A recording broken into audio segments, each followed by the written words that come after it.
بسم اللہ الرحمن الرحیم۔ ناظرین، ہم آپ کو آج ایک ایسا واقعہ سنانے جا رہے ہیں جس سے آپ کا ایمان اور پختہ ہو جائے گا اور آپ کو پتہ چلے گا کہ ہر حال میں اللہ پاک کا شکر ادا کرنا چاہیے۔ وہ جس حال میں بھی رکھے وہ بہتر جانتا ہے۔ ایک دفعہ کا ذکر ہے، سامان سے لدا ہوا ایک بحری جہاز محو سفر تھا کہ تیز ہواؤں کی وجہ سے وہ الٹنے لگا۔ قریب تھا کہ جہاز ڈوب جاتا۔ اس میں موجود تاجروں نے کہا، بوجھ ہلکا کرنے کے لیے کچھ سامان سمندر میں برد کرتے ہیں۔ تاجروں نے مشورہ کر کے طے کیا کہ سب سے زیادہ سامان جس کا ہو وہی پھینک دیں گے۔ جہاز کا زیادہ تر لوڈ ایک ہی تاجر کا تھا۔ اس نے اعتراض کیا کہ صرف میرا سامان کیوں، سب کے مال میں سے تھوڑا تھوڑا پھینک دیتے ہیں۔ انہوں نے زبردستی اس نئے تاجر کو سامان سمیت سمندر میں پھینک دیا۔ قدرت کی شان کے سمندر کی موجیں اس کے ساتھ کھیلنے لگیں۔ اسے اپنی ہلاکت کا یقین ہو گیا۔ جب ہوش آیا تو کیا دیکھتا ہے کہ لہروں نے اسے ساحل پر پھینک دیا ہے۔ یہ ایک غیر آباد جزیرہ تھا۔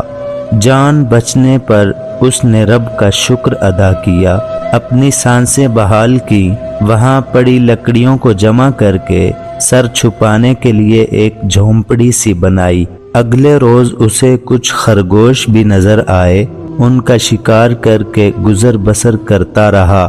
ایک دن ایسا ہوا کہ وہ کھانا پکا رہا تھا کہ اس کی جھونپڑی کو آگ لگ گئی۔ اس نے بہت کوشش کی مگر آگ پر قابو نہ پا سکا۔ اس نے زور سے پکارنا شروع کیا، تو نے مجھے سمندر میں پھینک دیا، میرا سارا سامان غرق ہو گیا۔ اب یہی جھونپڑی تھی میری کل کائنات، اسے بھی جلا کر راکھ کر دیا۔ اب میں کیا کروں؟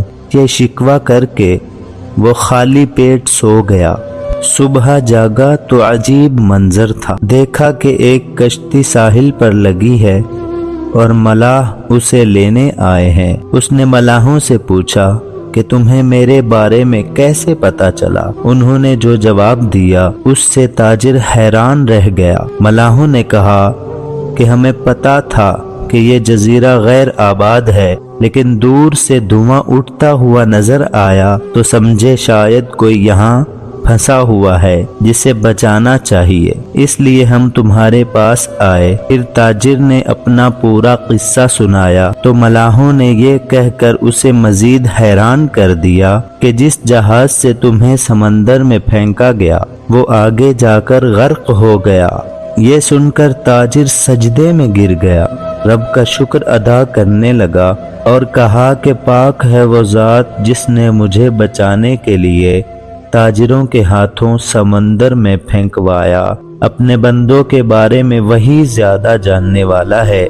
حالات جتنے بھی سخت ہو جائیں، اللہ کی رحمت سے مایوس نہ ہو، ہر حال میں اپنے رب پر بھروسہ رکھیے۔ ناظرین، یہ ایک بہت ہی سبق آموز واقعہ تھا۔ ناظرین، اس سے ہمیں یہ سبق ملتا ہے کہ اللہ پاک ہمیں جس حال میں بھی رکھے ہر حال میں اس کا شکر ادا کرنا چاہیے۔ ناظرین، اگر ہماری ویڈیو اچھی لگی تو پلیز لائک کریں، سبسکرائب کریں۔ شکریہ۔